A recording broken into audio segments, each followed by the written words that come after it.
Assalamualaikum warahmatullahi wabarakatuh. Alhamdulillah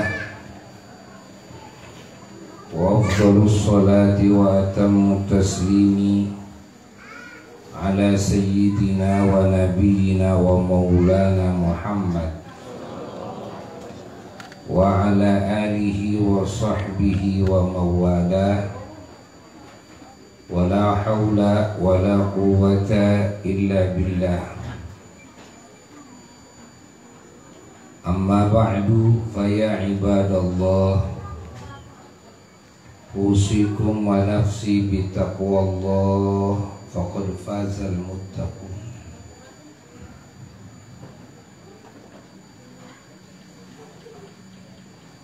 Hadirin hadirat para jamaah sekalian dan juga segenap saudara-saudara muslimin muslimat dimanapun berada, yang semuanya semoga dihujani oleh Allah dengan hujan kasih sayangnya, dengan hujan barakahnya, dengan hujan hidayahnya, dengan hujan taufiknya, dengan hujan ampunannya, dengan hujan keridhaannya, dengan hujan kecintaannya, dengan hujan nikmatnya dan anugerahnya. Semoga kita dan segenap muslimin muslimat dimanapun berada dijaga oleh Allah dari segala fitnah, diselamatkan dari segala musibah dan wabah, dijauhkan dari segala penyakit, dan juga dijauhkan dari segala kerugian, diselamatkan dari kehinaan. Wabil khusus semoga semua diselamatkan dari godaan syaitan, dari kejelekan hawa nafsu, dari tipuan dunia, dan juga dari kezaliman makhluk, dari kejelekan makhluk, dan dari jelek-jeleknya takdir. Dan juga kita doakan bersama saudara-saudara kita yang mendapatkan musibah, yang lalu dipanggil oleh Allah, yang kemarin terjadi, yaitu yang tertimpa longsor di Cimanggung, tetangga kita, dan juga saudara-saudara kita yang meninggal dunia yang disebabkan dengan jatuhnya pesawat Sriwijaya 182. Mudah-mudahan Allah Subhanahu wa Ta'ala memberikan derajat yang tinggi kepada mereka, memberikan syahadah, mati syahid yang agung, diampuni seluruh dosa-dosanya, dan juga ditutup semua aibnya, diterima semua amal solehnya, iman Islamnya,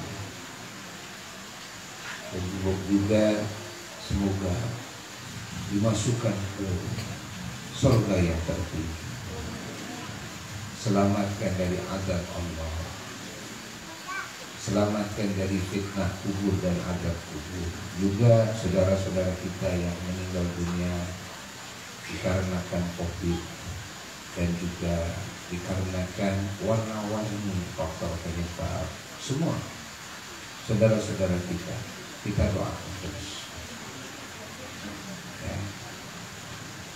Usahakan juga kita bisa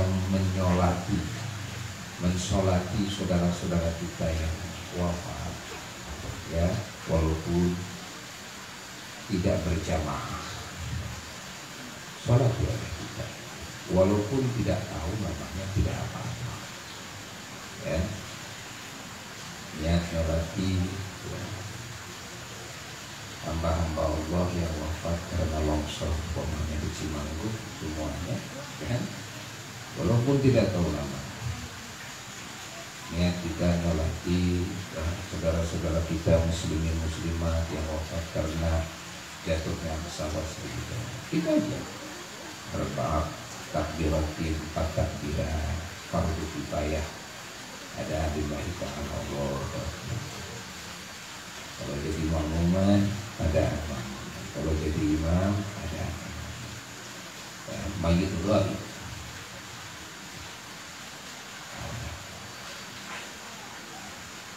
Kita harus selalu peduli terhadap kesulitan orang lain, karena Allah yang maha kasih sayang mengajarkan lewat kekasihnya Rasulnya Sayyidina wa Maulana Muhammad sallallahu alaihi wasallam, Rasul yang menjadi wujud kasih sayang bagi alam semesta, yang membawa ajaran Islam, ajaran kasih sayang kepada semua ciptaan Allah. Maka kita diajarkan untuk selalu peduli terhadap kebutuhan orang lain, kesulitan orang lain.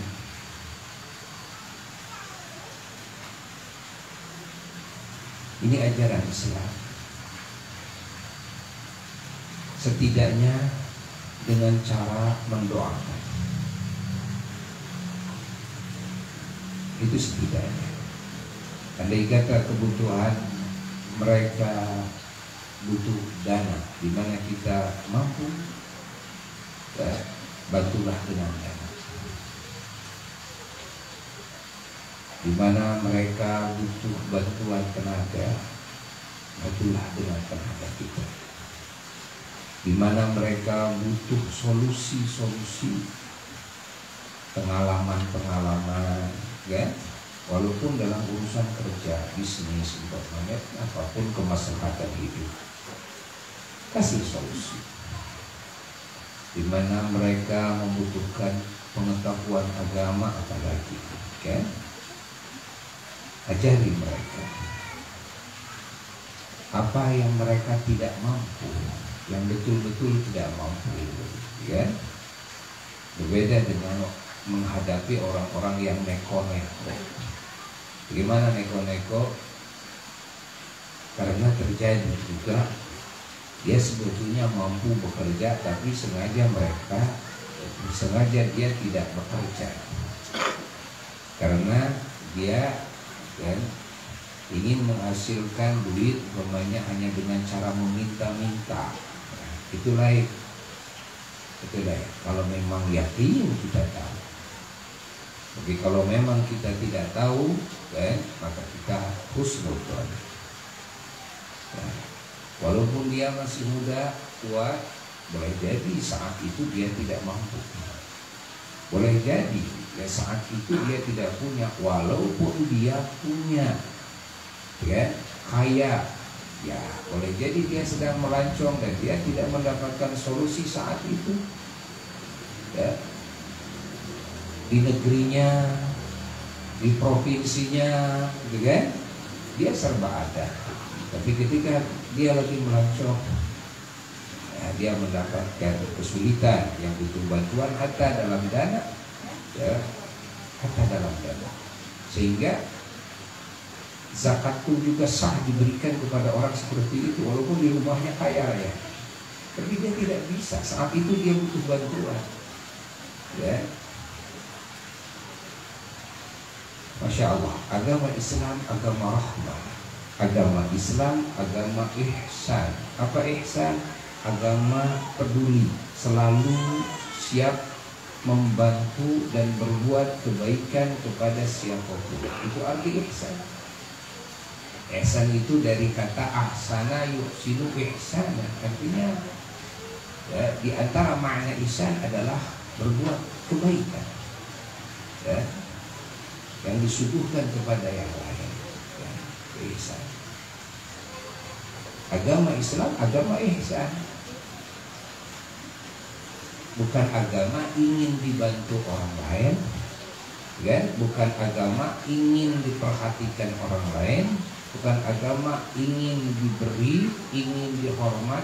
Keinginan itu tidak ada dalam ajaran Islam.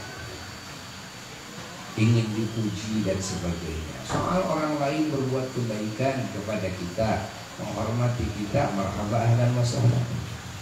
Ya, dan kita harus mensyukuri kebaikan orang tersebut, syukur kepada Allah dan syukur kepada orang tersebut. Ya. Dan kita harus berusaha bisa membalas kebaikan siapapun dengan yang lebih baik, jika tidak yang sepadan. Ya. Inilah ajaran Islam. Jadi cita-cita Muslim, ya, cita-citanya selalu ingin bisa berbuat kebaikan kepada semua makhluk Allah. Ya, di samping ingin bisa bertakwa kepada Allah dengan sebaik-baiknya, ingin bisa beribadah kepada Allah sebaik-baiknya, ingin bisa mengingat Allah sebaik-baiknya, ingin bisa bersyukur kepada Allah sebaik-baiknya, seperti di dalam doa Rasulullah SAW yang diijazahkan kepada sahabatnya, Allahumma a'inni ala dzikri wa syukri wa husni ibadati. Ya Allah, tolonglah hamba untuk bisa mengingatmu dan untuk bisa mensyukuri semua nikmat-Mu dan untuk bisa ibadah kepadamu sebaik-baiknya. Juga ajaran Islam adalah, ya, ajaran bagaimana kita bisa berbuat baik kepada semua ciptaan Allah, kepada muslimnya, kepada non-muslimnya, ya, kepada manusia, kepada binatang, kepada, ya, tanah, lingkungan, air, api, udara, selalu berbuat baik. Ya. Masya Allah, kepada yang masih hidup, kepada yang sudah wafat, ahli barzah, selalu berbuat baik. Kepada para arwah, kepada para malaikat, kan? Masya Allah, Masya Allah. Ini ajaran Islam. Ajaran Islam. Kita tidak bisa berbuat baik kepada non-muslim agar mereka mendapatkan umpamanya rahmat dan mendapatkan ampunan Allah umpamanya. Tapi kan kita masih bisa berdoa untuk hidayah. Doakan agar semuanya yang belum mendapatkan hidayah, yang belum beriman mendapatkan cahaya iman, juga doakan oleh kita. Dan juga kita masih bisa mendoakan kebaikan-kebaikan dunia.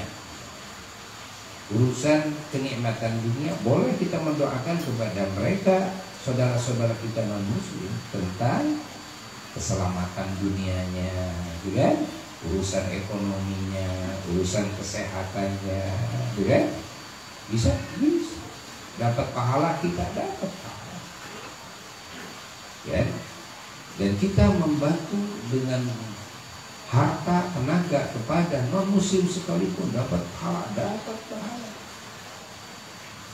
dan ini dicontohkan langsung oleh Rasulullah Sallallahu Alaihi Wasallam. Rasulullah, Masya Allah, memberi makanan kepada kaum Yahudi, ya. Rasulullah Sallallahu Alaihi Wasallam, Masya Allah, menengok mereka orang-orang yang tidak beriman, yang sakit gitu oleh Rasulullah SAW. Masya Allah, Rasulullah selalu menabur kebaikan. Rasulullah menabur senyum manis kepada semua manusia, ya, muslimnya non muslimnya. Rasulullah SAW berakhlak mulia kepada semua manusia, muslimnya non muslimnya, hatta kepada orang-orang yang tidak beriman, yang memusuhi beliau, yang mencaci maki kepada beliau, yang mendustakan kerasulan beliau, masih Masya Allah tetap beliau berakhlak mulia. Tetap beliau ketika bertemu, Masya Allah, dari raut wajahnya senyum manis terlihat.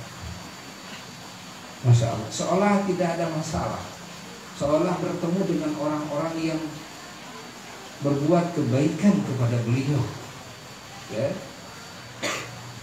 Kalau kita kan bisa sembringah, kita bisa senyum manis itu menghadapi orang-orang yang berbuat baik kepada kita, ya. Nah, atau setidaknya orang-orang yang kita punya harapan dia dengan akan berbuat baik kepada kita.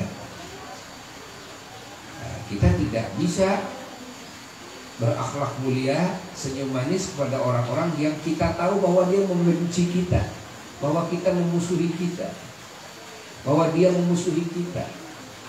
Apalagi dia sudah mendolimi jelas-jelas kepada kita. Tapi Rasulullah SAW tidak seperti itu. Akhlaknya selalu terpuji, selalu mulia, sikapnya selalu ramah, selalu sopan, lemah lembut kepada siapapun, hatta kepada orang-orang yang tidak beriman, yang memusuhi kepada beliau. Sehingga banyak orang-orang kafir, ya, di masa itu yang memeluk Islam karena mengetahui dengan yakin ajaran baginda Rasulullah SAW yang begitu mulia, yang langsung ajaran tersebut dicontohkan oleh Rasul tersebut. Bukan karena ceramahnya, tapi praktik. Saya sudah mencaci maki dia, kata orang kafir kan begitu.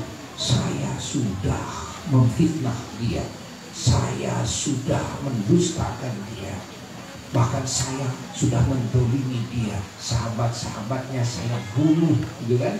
Tapi dia ketika ketemu saya selalu akhlaknya baik, mulia, sopan, santun, ramah, lemah, lembut, kasih sayangnya terasa. Masya Allah. Dan dia tidak terdengar dari kejauhan mencaci kepada saya, mengutuk kepada saya, dan dia tidak membalas fitnahan saya kepada dia dengan fitnahan lagi, kejelekan saya kepada dia dengan kejelekan lagi.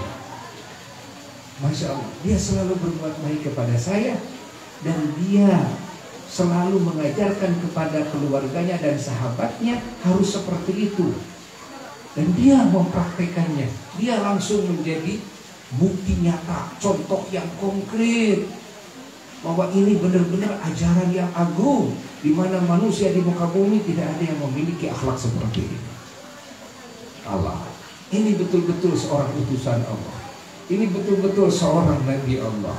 Ini betul-betul seorang kekasih Allah. Akhirnya mereka memeluk Islam. Kenapa? Karena qad tabayyana ar-rusydu minal ghayy. Jadi kan kebenaran itu nampak. Itu artinya qad tabayyana ar-rusydu. Kebenaran itu nampak, kelihatan, terdengar, jelas, terasa. Kenapa? Karena merupakan wujud perilaku, bukan sekedar ceramah, ya. Tabayyana rusdu, tabayyunnya apa? Tabayyana itu jelas, ya. Jelas itu bagaimana? Jelas bukan dari sisi ucapan, jelas bukan dari sisi pemahaman dan pengertian semata, tapi tabayyana ar-rusdu jelas dari seluruh sisinya, hatta dari bukti nyata kehidupannya, ucapannya, perilakunya, perbuatannya, jelas kebenarannya. Ini makna tabayyana rusdu. Karena rusdu bukan fil kalam, ya, bukan di dalam ucapan saja, ya, bukan. Ar-rusdu bukan dalam hebatnya khitabah, ceramah, lah, tidak semata-mata di sana saja, tidak. Tapi ar-rusdu, kan, ini yang diajarkan oleh Rasulullah SAW, tabayyun, nampak, kan, fi jami'il ahwal, ya, fi jami'il jihad, dalam segala keadaan, dalam seluruh sisi dan seluruh segi. Masya Allah, di seluruh jihad. Ar-rusdu tabayyun, ar-rusdu tabayyan, kebenaran itu nampak. Awas, pahami oleh kita makna tabayyan. Maka di dalam ajaran Islam, la ikraha fiddin, tidak boleh ada paksaan, kan? Ketika kita berdakwah kepada non-muslim, ada paksaan kepada mereka untuk memeluk Islam, tidak boleh ada paksaan, ya. Dengan cara apapun, penekanan, tekan ekonominya agar dia masuk Islam terus, itu sama dengan pemaksaan, ya. Tekan dia dari sisi itu, dari sisi ini dan sebagainya agar dia memeluk Islam, lah, tidak ada, kan? La ikraha fiddin. Kenapa tidak boleh? Karena qad tabayyana rusdu minal ghayy. Karena sungguh sudah jelas ar-rusdu kebenaran. Ya, makna jelas ini dalam seluruh sisi, ya. Dihayati dari ucapannya, makna ucapannya jelas kebenarannya. Dilihat dari sisi akhlaknya, etikanya jelas benarnya. Dilihat dari sisi perbuatannya, kan? Dari sisi pergaulannya dengan sesama jelas kebenarannya, kan? Tabayyan, qad tabayyana ar-rusdu minal ghayy, kan? Yang mana ayat ini mengisyaratkan biarlah mereka non-muslim memeluk Islam, kan, dengan alasan mereka menyaksikan kejelasan dalam kebenaran ajaran Islam. Jadi harus itu yang menjadi dasar masuk Islam, itu harus itu. Bukan karena, kan, dia merasa takut oleh kita, atau dia merasa umpamanya, kan, tergiur oleh pemberian kita, lah, tidak. Tapi, kan, siapapun yang memeluk Islam harus atas dasar hatinya, ya, menyaksikan tabayyun, kejelasan, ya, dalam kebenaran ajaran tersebut melalui segala sisinya, ya, jelas benarnya. Dilihat pengetahuannya, jelas kebenarannya. Dilihat aturan-aturan hidupnya, jelas benarnya. Dilihat apa yang diperintahkan, ya, jelas benarnya. Apa yang dilarang dilakukannya, jelas benarnya. Dilihat dari sisi niat-niatnya, kan, jelas benarnya. Masya Allah. Dilihat dari sisi perbuatannya, jelas benarnya. juga dilihat dari sisi makna-makna ucapan-ucapan yang jelas sebenarnya. Nah, harus itu yang menjadi dasar. Masuklah kepada Islam dengan dasar itu. Maka kita sekarang memahami bahwasanya semua para sahabat Nabi yang tadinya non-muslim, bahkan yang tadinya memusuhi Nabi, memerangi Nabi, kan? Lalu mereka berbondong-bondong masuk kepada ajaran Islam, ya, sampai mereka berani mati di dalam memperjuangkan Islam. Apa alasannya? Alasannya sebetulnya satu. Apa? Di dalam hatinya qad tabayyana rusdu minal ghayy. Di dalam hatinya sudah, kan, melihat jelas, ya, sesungguh-sungguhnya, ya, sebetul-betulnya dalam kebenaran apa yang diajarkan oleh utusan Allah Sayyidina wa Maulana Muhammad SAW. Begitu pula kita ketika kita berdakwah kepada yang lain, maka harus qad tabayyana rusdu dulu, kan?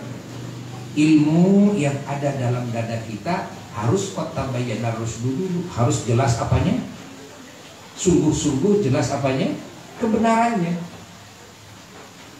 Terus apa yang kita niatkan harus sungguh-sungguh jelas apanya, kebenarannya.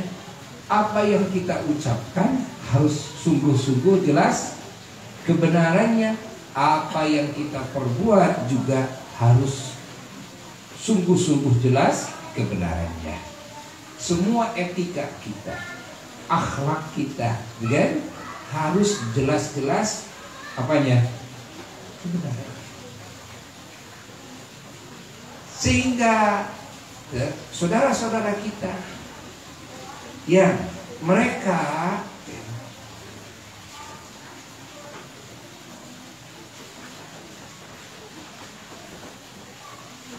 kemarin-kemarin dan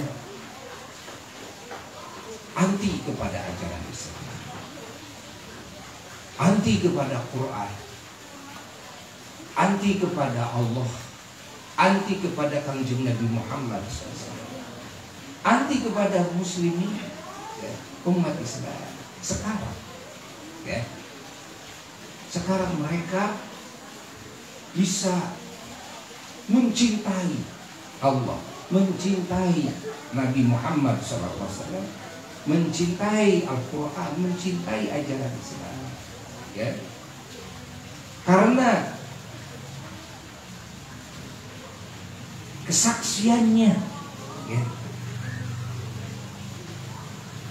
hati mereka, melihatnya hati mereka, menyaksikannya juga dengan matanya, dengan telinganya, ya. Mereka juga merasakan kejelasan dalam kebenaran ajaran yang kita dakwahkan kepada yang lain, melalui segala hal yang ada pada diri kita. Disinilah kesuksesan seorang dai.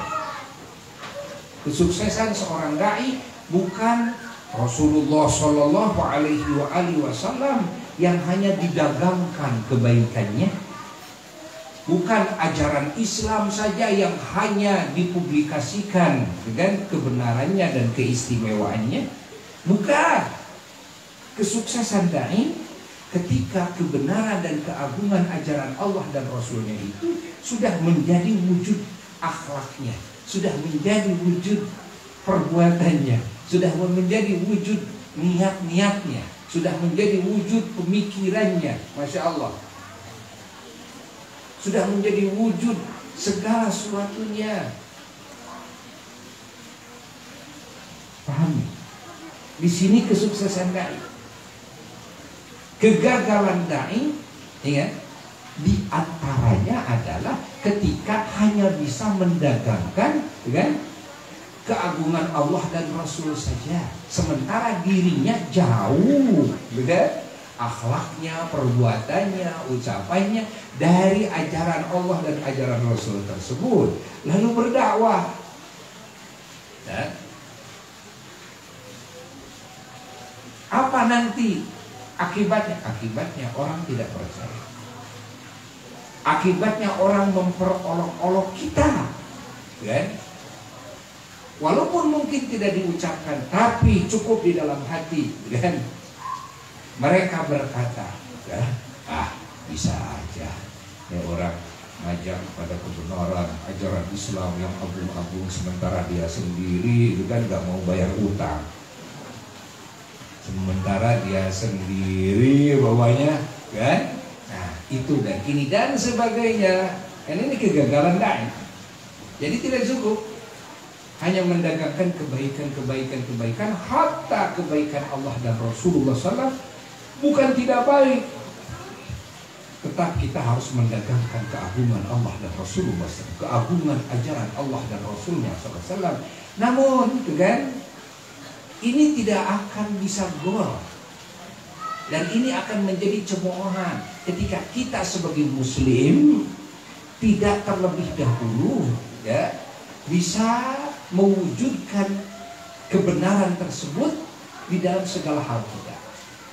Jadi kota bayana rusdu itu, ya, ingat, bukan sekedar dalam ajaran Islam yang ada di buku, yang ada di Quran dan hadis, atau yang ada di ucapan dalam ceramah lah, tidak. Tapi kota bayana rusdu fi qalbi, kota bayana rusdu fi niyati, qad tabayyana rusdu fi ulumi, qad tabayyana rusdu fi jami'i af'ali wa aqwali wa ahwali, ya.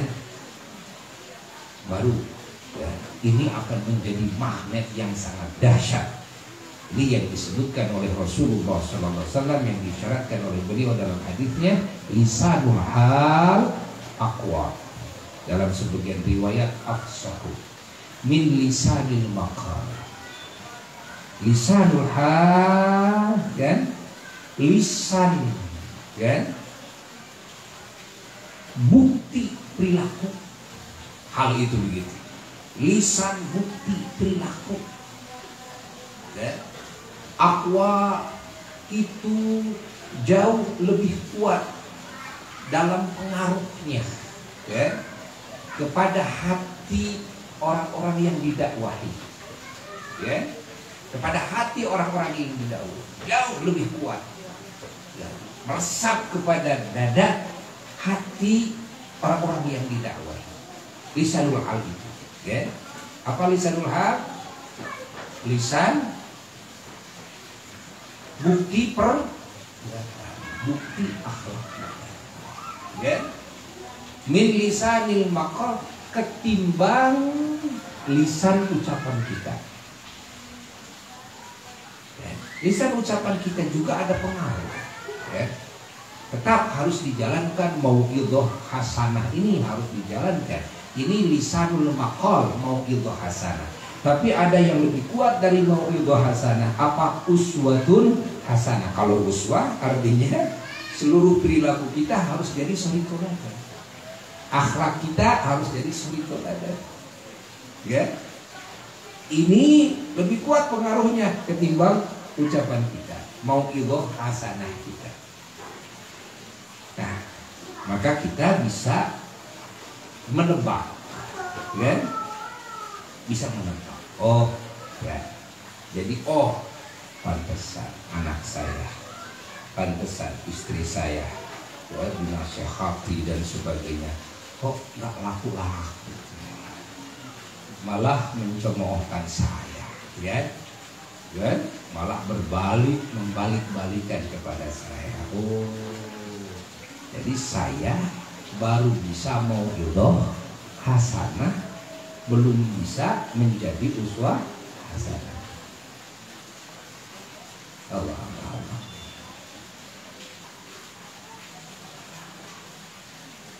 Jadi kedepankan terus tarbiyah terhadap diri masing-masing, introspeksi diri, menggembleng hati kita masing-masing, mentarbiyah kan Islam dalam diri kita, ya, yang mentarbiyah diri kita dengan Islam, mentarbiyah diri kita dengan iman, mentarbiyah diri kita dengan ihsan, kan?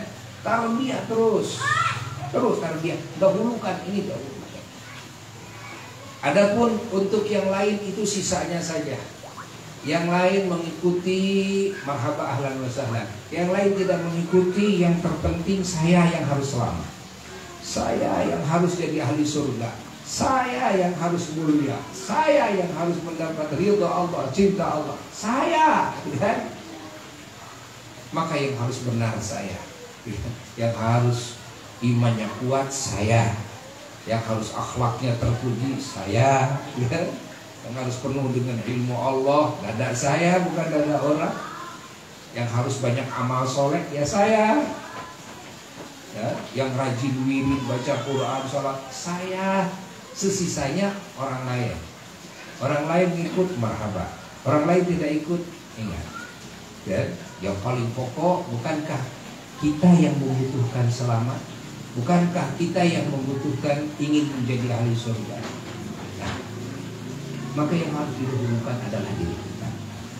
Oleh sebab itulah Allah mengisyaratkan dalam Quran, anfusakum, baru wa ahlikum nar, anfusakum, ya, jagalah diri kalian terlebih dahulu, wa ahlikum, baru keluarga kalian.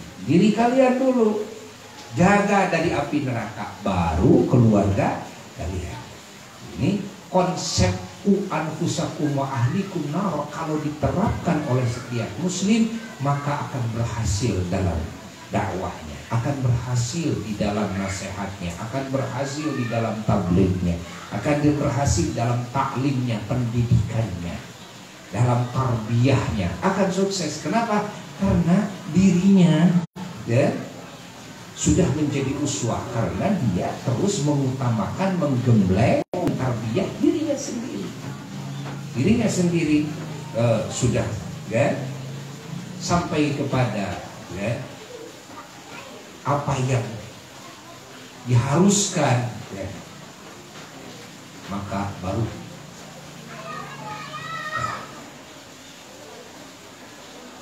ta'lim, baru mentarbiyah yang lain. Karena tidak akan sukses,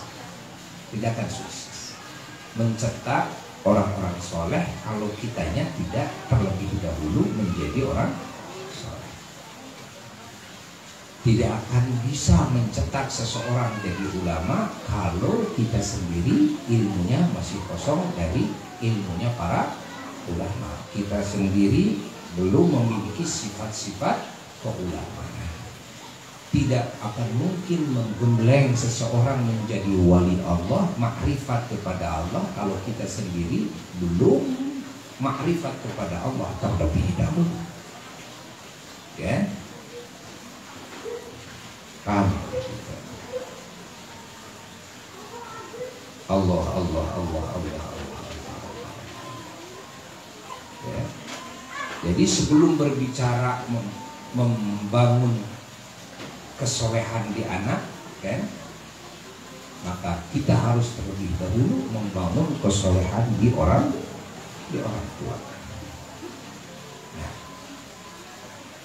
kalau dibalik konsepnya akan gagal. Bagaimana anak soleh, lupa orang tuanya di dalam mensolehkan dirinya sendiri. Dan bapaknya kemana, ibunya kemana, itu kan jauh daripada kriteria soleh. Sementara anaknya juga digembleng supaya soleh. Loh, bagaimana mungkin bisa? Tidak akan bisa.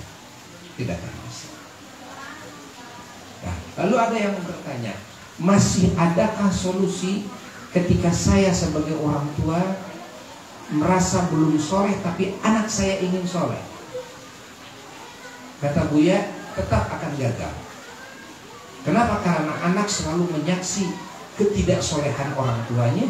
Ketika orang tuanya hanya menjagokan nasihatnya saja, hanya menjagokan nyuruh itu nyuruh ini, kan, amal soleh, sementara yang disaksi oleh anak bahwa orang tuanya tidak soleh, kan? Maka apa akibatnya? Anaknya tidak akan taat kepada orang tua, kan? Anaknya akan terus berani melakukan kesalahan-kesalahan karena anaknya tahu bapak saya, ibu saya juga, kan? Ini sering melakukan kesalahan, kan? Walaupun beda jenisnya kesalahan, ya sama-sama. Kalau salah sih salah, kalau dosa sih dosa, kan? Sama, ya. Anaknya disuruh sholat nggak, ya, nurut-nurut. Ibunya kalau keluar nggak pakai jilbab, ya. Anaknya ada yang berani melawan. Ketika ibunya marah sama, kenapa kamu tidak sholat? Ya. Orang yang tidak sholat nanti masuk neraka, kata ibu. Anaknya menjawab, ibu bukankah memperlihatkan orang juga itu adalah dosa dan diancam oleh api neraka? Ya? Coba kalau dijawab oleh anak seperti itu bagaimana? Kenapa saya disuruh untuk taat kepada Allah sementara ibu sendiri tidak taat kepada Allah? Allah. Ini contoh kecil saja, contoh kecil saja. Ya. Karena yang disebut pelanggaran sama, pelanggaran apapun, gitu kan? Yang disebut maksiat ya sama. Ya. Allah. Begitu pertanyaan ini muncul, Buya menemukan jawabannya. Apa jawabannya? Jawabannya anak-anak kita pesantrenkan dari kecil agar anak-anak kita tidak terkontaminasi dengan ketidaksolehan kita. Biarlah anak-anak kita hidup di pesantren dengan bimbingan ulama. Masya Allah. Hidup di pesantren dengan teman-temannya yang siang dan malamnya penuh dengan pengkajian ilmu, hafalan ilmu, dengan amaliyah, dengan Quran, dengan sholawat, dengan zikir, dengan doa hari-hari siang dan malamnya, ya. Sampai kuat keimanannya, sampai bagus akhlaknya, kan? Sampai akurat pemikirannya, masya Allah. Dan kalau dia sudah kuat, sudah istiqamah, lalu balik kepada kita, walaupun dia menyaksikan kekurangan kita, dan dialah nanti yang akan membenahi kita. Dialah yang akan menjadi syafaat bagi kita. Dialah yang akan terus mendoakan kita, dan agar kita mendapatkan hidayah, agar kita mendapatkan ampunan Allah. Masya Allah. Dialah yang akan menjadi cahaya di tengah-tengah keluarga kita, bahkan di tengah-tengah kampung kita. Nah, sekarang kita yang menjadi orang tua yang belajar sama anak kita, ya. Sebagai orang tua kita, gitu kan? Jadi terbalik sekarang, tidak apa-apa, ya. Tidak ada salahnya kita sebagai orang tua belajar kepada anak. Tidak ada salahnya kita sebagai orang tua dan meminta nasihat kepada anak, arahan-arahan kepada anak jika anak memiliki ilmu Allah, jika anak memiliki pemikiran-pemikiran yang bagus, ya, tidak ada salahnya. Tuh. Yang pada akhirnya kita menjadi orang soleh karena kesolehan siapa? Kesolehan anak, kan? Namun syaratnya tadi, ya, jangan dipaksakan dididik oleh kita, ya, tapi jauhkan dari kita agar dia, ya, lupa kepada kesalahan kita, agar dia sibuk hatinya dengan segala kebaikan, kan? Dengan ilmu, dengan didikan, gitu kan? Sampai istiqomah, ya, sampai dia sempurna, kan? Menjadi orang alim. Nah, usahakan. Kalau tidak begitu, maka tetap sampai kapanpun kita tidak akan bisa memiliki waladin sholihin, anak yang soleh, ya, nggak bisa. Karena yang disebut soleh bukan hanya bisa melakukan sholat saja, ya, betul nggak? Bukan hanya rajin baca Quran saja, sholatnya getol, baca Qurannya getol, gitu kan? Saumnya getol, ingat ya. Tapi menceritakan aib orang lain juga getol. Apa itu sudah soleh? Belum. Belum. Tapi berani menggasap hak orang lain, berani mencuri, mengkorupsi hak orang lain. Tapi suka sholat, tapi suka korupsi. Suka sholat, tapi suka menceritakan aib yang lain. Suka sholat, tapi suka berdusta. Suka sholat, tapi suka jalin janji. Suka sholat, tapi suka minjem, tapi tara naik mayar hutang. Minjemnya suka, gitu kan? Namun suka nggak mau bayar, gitu kan? Nah ini kan bukan karena yang disebut soleh al-qaim bihuquqillah wa huquqil ibad. Ya? Orang yang bisa menjalankan hak-hak Allah dan hak-hak sesama makhluk Allah, sesama manusia, sesama hamba-hamba Allah, ya, pahami oleh kita semua. Mudah-mudahan Allah Subhanahu wa ta'ala memberikan hidayah dan taufik kepada kita semua, ya, dan juga kepada saudara-saudara kita yang mendapatkan musibah, yang mendapatkan musibah, cepat musibahnya dicabut oleh Allah dan dikasih kesabaran oleh Allah, dan juga keluarganya dikasih kesabaran, ya, dikasih ketabahan, sehingga mendapatkan derajat yang tinggi, ya. Ila hadratin Nabi sallallahu alaihi wasallam. Al-Fatihah.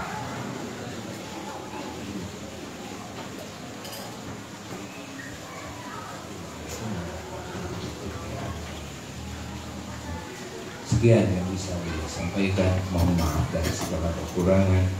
Wassalamualaikum warahmatullahi wabarakatuh.